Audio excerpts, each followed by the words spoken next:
प्रभु यीशु मसीह के नाम में मेरा प्यार भरा सलाम। मैं अरोमा ऑफ होप फेलोशिप की तरफ से आपको शालोम कहता हूँ, अर्थात आपके घर में सलामती रहे, प्रभु यीशु की शांति आपको निरंतर मिलती रहे। मैं आपसे ये कहना चाहता हूँ, जब हम इस शालोम शब्द को सुनते हैं तो सचमुच में हमारे अंदर एक अच्छी फीलिंग आती है। शालोम शब्द ऐसा है, और केवल शब्द ही नहीं, जो इसके पीछे भावना है वो भी बहुत अच्छी है। यीशु ने कहा कि तुम्हें शांति मिले, अपनी शांति में तुम्हें दिए जाता हूँ। प्रभु का धन्यवाद हो। काफ़ी समय बाद फिर से आप सबके सामने आने के लिए मुझे मौका मिल रहा है। आपकी प्रार्थनाओं के लिए जो निरंतर आप अरोमा ऑफ होप फेलोशिप के लिए करते हैं, व्यक्तिगत मेरे रूप से मेरे परिवार के लिए और अन्य लोगों के लिए करते हैं, उसके लिए मैं प्रभु का धन्यवाद करता हूँ।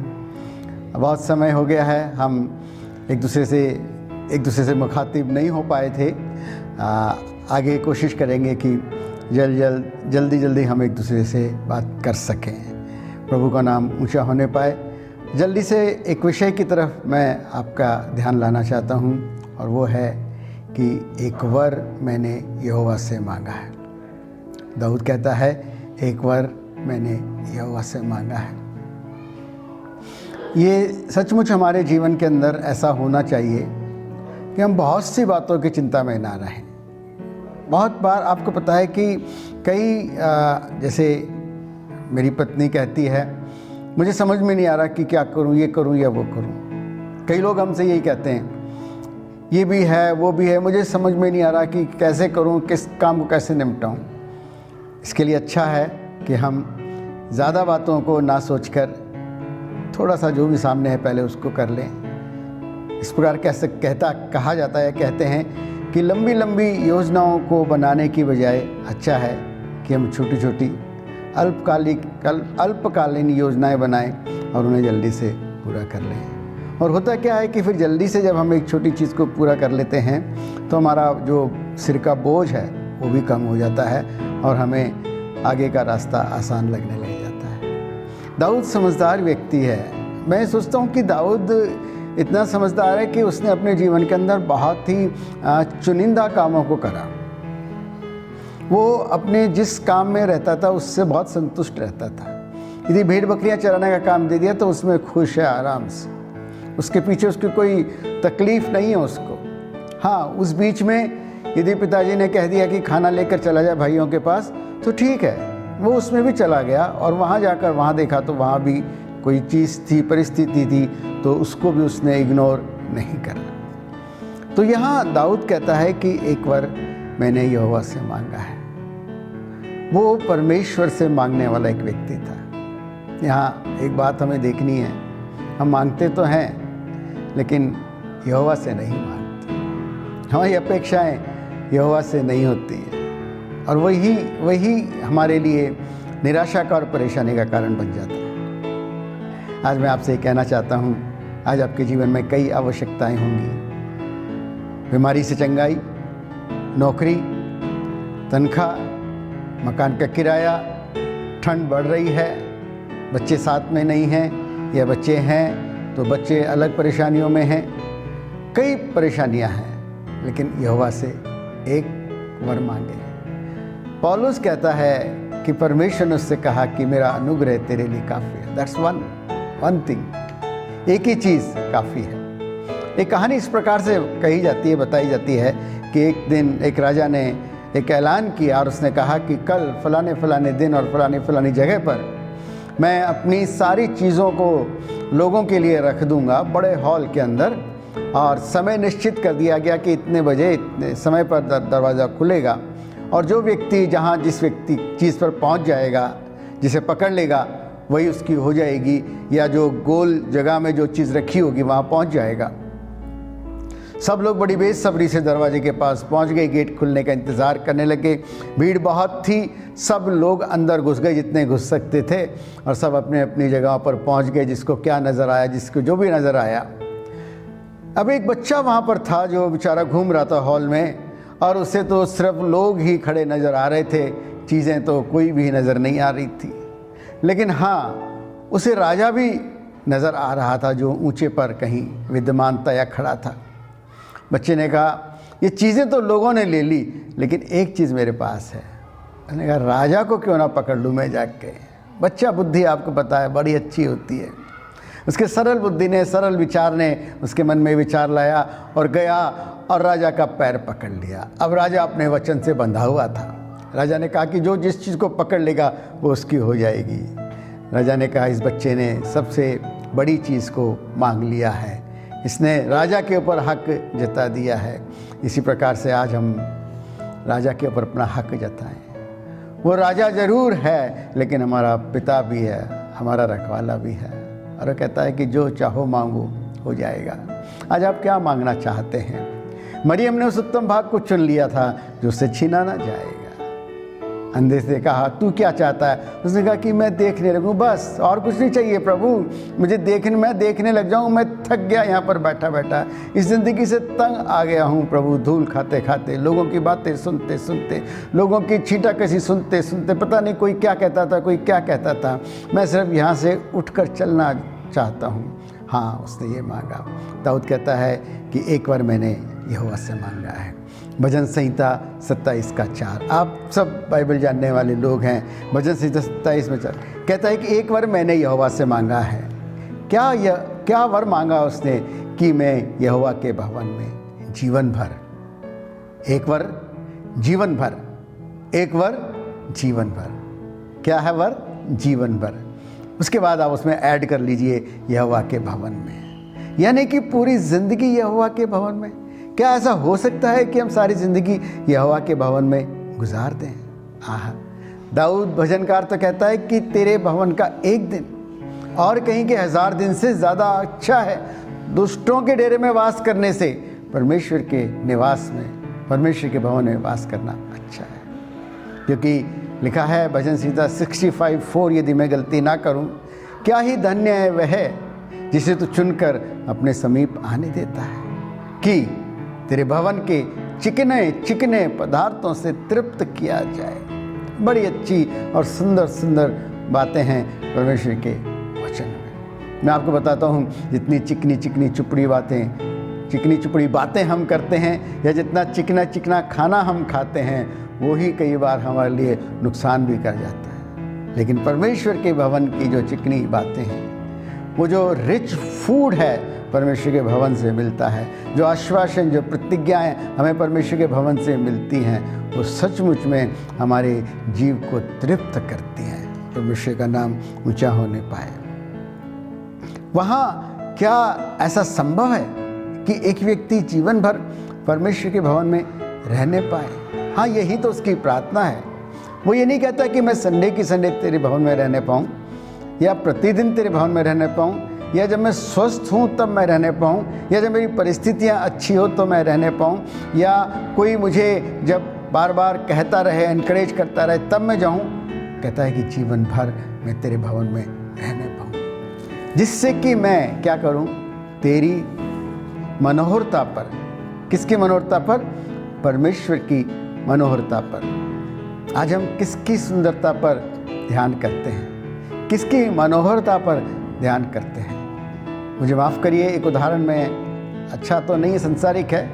मैंने न्यूज़ में पढ़ा, फ़ोन पे न्यूज़ आती है आजकल बीच बीच में अलग अलग क्षेत्रों से, तो उसमें लिखा है कि एक बॉलीवुड भी बोलते हैं शायद उसको, अभिनेत्री, उसने 50 लाख रुपए का सूट पहना सिर्फ एक फ़ोटो शूट कराने के लिए। अब हो सकता है पहनेगी तो उसे बाद में भी, बट मेरे दिमाग में बात उतर नहीं रही थी कि 50 लाख का एक महिला की ड्रेस, और उसको शूट कराते कराते वो गिर गई।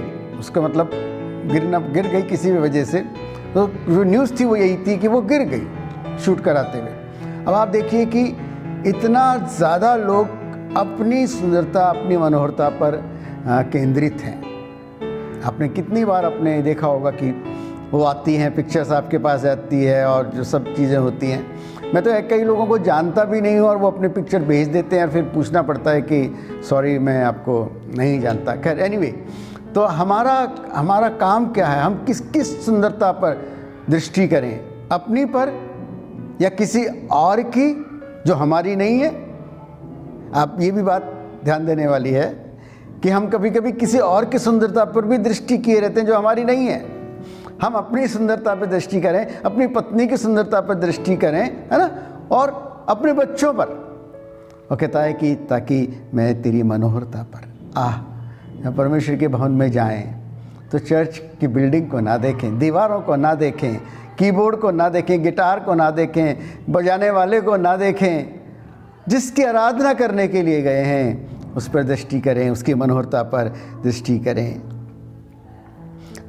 Gauge upon his beauty. हम परमेश्वर के बारे में सोचें। मैं अपनी बातें जो भी आपको बताता हूँ वो सच्ची बातें होती हैं, दिल से कही हुई बातें होती हैं। मैं आज भी 2-3 लोग मेरी ज़िंदगी के अंदर हैं जिनके कामों को मैं कभी नहीं भूलता, जिन्होंने बचपन में मुझे संभाला, प्यार दिया, और एक तो बड़े भाई साहब पिता के समान। बस आज सुबह भी मैं उनके बारे में ही सोच रहा था। मैंने कहा मैंने उन्हें कभी गुस्सा होते हुए नहीं देखा। मैंने कहा कितने धीरज वाले वो व्यक्ति हैं। सच में ऐसे हम यदि व्यक्तियों के बारे में यदि सोच सकते हैं, दृष्टि कर सकते हैं, तो हम उस परमेश्वर पर क्यों ना दृष्टि कर रहे हैं सचमुच में। अब कई बार ये सवाल आता है हमारे सामने कि क्या ऐसा हो सकता है कि हम जीवन भर उस पर दृष्टि करे रहें, उसके भवन में पाए जाएं? जी हाँ। मैं जब इस वचन पे मनन कर रहा था तो मेरा ध्यान एक स्त्री की ओर गया जिसका वर्णन हम लूका के सुसमाचार के 2 अध्याय में पाते हैं। आपको पता है कि बाइबल एक ऐसी पुस्तक है जिसमें उसी व्यक्ति का वर्णन किया गया है जिसका बहुत ज़रूरी था। नंबर 1 हमारी शिक्षा के लिए। दूसरी बात, यदि इस व्यक्ति ने बहुत ज़्यादा महत्वपूर्ण काम करा है तो उस व्यक्ति का नाम बताया गया है, या उसका चरित्र बहुत अच्छा था तो उसका नाम बताया गया है। अन्यथा एक धनवान व्यक्ति, कोई नाम नहीं है, लेकिन जो स्वर्ग में पहुंच गया, लाजर नाम का एक कंगाल। ऐसे ही यहाँ पर लूका के 2 अध्याय के 36 में लिखा है कि एक स्त्री है। अच्छा सा परिचय दे रखा है, आशेर के गोत्र, हन्ना नामक फनुएल की बेटी, भविष्यवक्तिन। अच्छा सा परिचय दे दिया उसको। इसका मतलब है कि something remarkable she had done. कुछ उसने ऐसा ज़रूर किया जो वास्तव में बाइबल में उसका वर्णन किया गया है। किसकी बेटी है, किस गोत्र की है, क्या उसकी क्वालिफिकेशन थी। अब देखिए लिखा है कि 84 साल से विधवा थी, मंदिर को वो छोड़ती नहीं थी, उपवास और प्रार्थना कर करके रात दिन उपासना किया करती थी। हमारी उपासना में प्रार्थना और उपवास दोनों ही शामिल हैं। कभी कभी हम सोचते हैं कि ये तो कभी कभी पीरियोडिकली की जाने वाली चीज़ है। नहीं, जैसे हम रोज़ाना प्रार्थना करते हैं, जैसे रोज़ाना आराधना करते हैं, हमारा प्रार्थना और उपवास इसमें शामिल होने पाए। इस स्त्री ने किया क्या? करीब 110 वर्ष की थी, हो गई होगी इस समय तक जब हम इसकी कैलकुलेशन करते हैं तो। और जब विधवा हो गई तो ये मजबूर हो गई होगी कि अब परमेश्वर के भवन में ही रहने लगे। तो यदि ये कहते हैं कि 84 साल से विधवा थी, तो ये तो मान लिया जाए कि कम से कम 84 नहीं तो 70 साल तो वो भवन में रही थी। शायद थोड़ा सा हमारे को समझ में आ रहा होगा। कितना भी कर लीजिए आप, जितना भी इस वर्षों को कम कर सकते हैं, क्या हम उतने वर्ष परमेश्वर के भवन में रहना चाहते हैं? कई लोगों ने बड़ी अच्छी कैलकुलेशन की है हमारी ज़िंदगी की। एक व्यक्ति की यदि 70 वर्ष आयु है तो उसके 24 घंटे प्रतिदिन होते हैं, और 24 घंटों में से इतने इसमें निकल जाते हैं, इसमें इतने निकल जाते हैं, तो कुल मिला के उसके पास अपने 2-2.5 घंटे बचते हैं। अब वो 2-2.5 घंटे भी यदि वो परमेश्वर को दिन में नहीं दे पा रहा, तो आप सोच लीजिए कि अपनी ज़िंदगी के अंदर वो कितना हिस्सा परमेश्वर को देता होगा। एक चुनौती हमारे सामने है, एक चुनौती ही कहूँगा। I want to challenge you all my viewers and here's कि आप परमेश्वर के भवन के लिए कितना समय निकाल पा रहे हैं। I don't mean that how many times you go to church, अभी तो जा ही नहीं पा रहे हम, but where 2 or more gather in my name I am there. तो आपके घर में आपकी पत्नी तो है ही खुदा के फजल से, बच्चे तो है ही, कोई ना कोई तो आपके साथ है ही है। तो जहाँ जब भी आप उसके नाम से इकट्ठे हों तो परमेश्वर की उपस्थिति वहाँ पर है, और जहाँ परमेश्वर की उपस्थिति है वो परमेश्वर का भवन है। दाऊद कहता है कि एक बार मैंने यहोवा से मांगा है, एक बार मैंने, जीवन भर।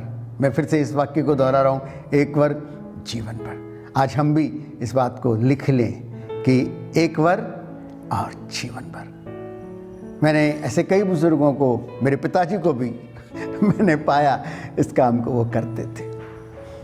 जब मैं छोटा था तो मुझे नहीं याद कि कोई ऐसा संडे था कि पिताजी चर्च ना गए हों। मैंने कभी उनको ऐसे नहीं देखा कि वो खड़े हुए लोगों से बात कर रहे हैं, ताश खेल रहे हैं, कुछ और कर रहे हैं। आज भी मेरे दृष्टि में उनका जो चित्र आता है बाइबल पढ़ते हुए का, गीत गाते हुए का, चर्च जाते हुए का, और चर्च में घुटनों के बल प्रार्थना करते हुए का। मेरे अजीज़ों, मैं बार बार इन चीज़ों को इसलिए दोहराता हूँ कि आज ये समय है जब माँ बाप अपने बच्चों के लिए एक अच्छा एग्जाम्पल दें। वो अपने आप से उनके अंदर चला जाता है, वो अपने आप से उनके अंदर चला जाता है। प्रभु हमारी मदद करे इस वचन को समझने के लिए कि मैंने भी क्या एक बार यहोवा से मांगा है, क्या मैं भी उस हन्ना के समान परमेश्वर के भवन में रहने वाला या रहने वाली हूँ। थोड़ा समय मैं ज़्यादा ले रहा हूँ आज आपका। ये हन्ना को अंत में मिला क्या, और ये हन्ना की जो परिस्थिति थी वो क्या थी? देखिए, विधवा है, लाचार है, कमज़ोर होगी, डिस्पाइज्ड होगी, तिरस्कृत होगी। ये डिस्क्वालिफिकेशन है। लेकिन मैं आपसे कहना चाहता हूँ ये डिस्क्वालिफिकेशन नहीं है, ये क्वालिफिकेशन है। यदि आज आप ऐसी अवस्था में से गुजर रहे हैं और आप कहते हैं कि मेरा साथ देने वाला कोई नहीं है, कोई नहीं है जो मेरी मदद करे, कोई नहीं है जो मेरा साथ दे, मैं तो अकेली हूँ, मैं तो अकेला हूँ, मैं आपसे कहना चाहता हूँ यही चीज़ है जो आपको परमेश्वर के भवन में ला सकती है और आपको परमेश्वर के भवन में ले जाने के लिए सहायक सिद्ध हो सकती है। हन्ना को मिला क्या, मैं आपको बताना चाहता हूँ। वह उस घड़ी वहां आकर प्रभु का धन्यवाद करने लगी। और ये कब की बात है?